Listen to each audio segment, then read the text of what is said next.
There's a major shakeup underway at the Department of Homeland Security. President Trump has tapped Chad Wolf to lead the agency. He'll replace Acting Secretary Kevin McAleenan, who resigned, or rather announced his resignation last month. Wolf will be in charge of enforcing the Trump administration's hardline immigration policies, many of which has sparked nationwide outrage and condemnation from human rights groups. So CBS News immigration reporter Camilo Montoya-Galvez is joining us now with the latest on this. All right, so we got a new name, Chad Wolf. What do we know about Chad Wolf? And, why do you think the president is set to choose him? Right. Good morning, Anne-Marie. So we don't know a lot about Chad Wolf, right? He's not a very public figure like someone like Ken Cuccinelli at U.S. Citizenship and Immigration Services, one hardliner who President Trump was expected to name to these very important position. Chad Wolf joined the Department of Homeland Security right after its creation, after the 9/11 terrorist attacks. He served in various roles in the Transportation Security Agency, the TSA agency, for 3 years before spending more than a decade lobbying on behalf of a firm that represented companies that hired foreign workers. And that's one of the reasons some immigration hardliners have really criticized the president's appointment, right? Because this person used to represent a company that hired foreign workers. But what we know is that recently, as Undersecretary for Policy at the department and as a top aide to former Homeland Security Secretary Kirstjen Nielsen, Chad Wolf did oversee some very controversial policies, including family separation, the detention of asylum seekers, and he was actually asked about this during a hearing for his confirmation, which never happened back in June. And he said his role was not to say whether these policies were the right ones, but his role was to ensure that the secretary had accurate information to carry out her job. That's interesting, because it certainly seems like McAleenan and Kirstjen Nielsen struggled a little bit with the administration's policies.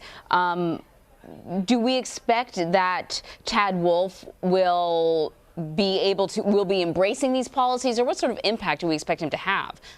Right. That's a great question, because it's such a tenuous position, right? Yeah. McAleenan came in when there was an unprecedented surge of Central American families heading towards the U.S.-Mexico border, and he was able to bring down those numbers. The last 3 consecutive months, we've seen drops in apprehensions. He was able to secure very important asylum agreements for all 3 countries in the Northern Triangle, Guatemala, El Salvador, and Honduras, where most of the migrants were coming from. And he also implemented the Remain in Mexico program and expanded it to keep now more than 55,000 asylum seekers at the U.S.-Mexico border. So he did push the administration's tough immigration agenda, and he did bring down the numbers, but he was still forced to resign.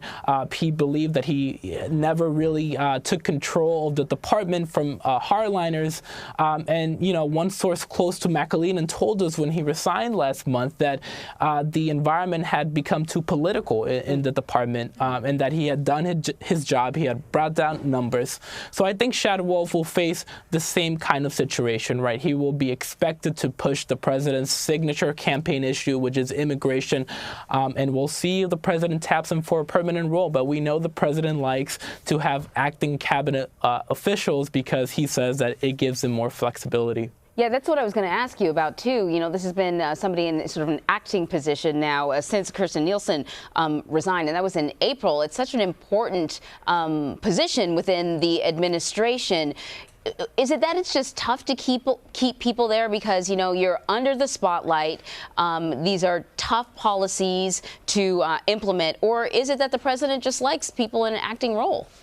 I think it's a mixture of all these factors, right? We have obviously the president's desire to have flexibility, to be able to fire someone quickly when he believes that person is not doing as adequate of a job like he did with Kirstjen Nielsen. It's also, a personal decision, I think, as well, for many people who want to join public service but do not want to become the face of very controversial policies. We saw that with Kirstjen Nielsen. She became the face of family separation, even though she was just one of many officials who implemented the policy. The other thing, too, is that remember that before we learned of Chad Wolf's appointment, we also knew that the administration and the White House were considering to appoint the acting USCIS chief, Ken Cuccinelli, to the position, or Mark Morgan, who is the head of Customs and Border Protection.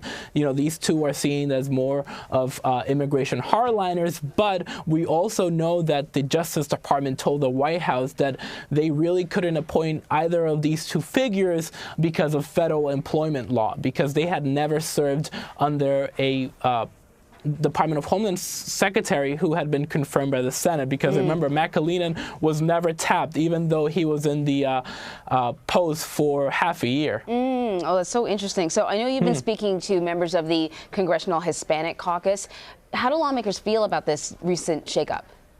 Right. So they're not letting McAleenan off the hook, right? McAleenan has tried to portray himself as a moderate official, someone who was a career official just trying to implement policies to deal with this unprecedented border crisis that reached a height in the spring. But, you know, the Congressional Hispanic Caucus, which is obviously very active on immigration, said he was complicit in the administration's anti-immigrant, as they call it, immigration agenda.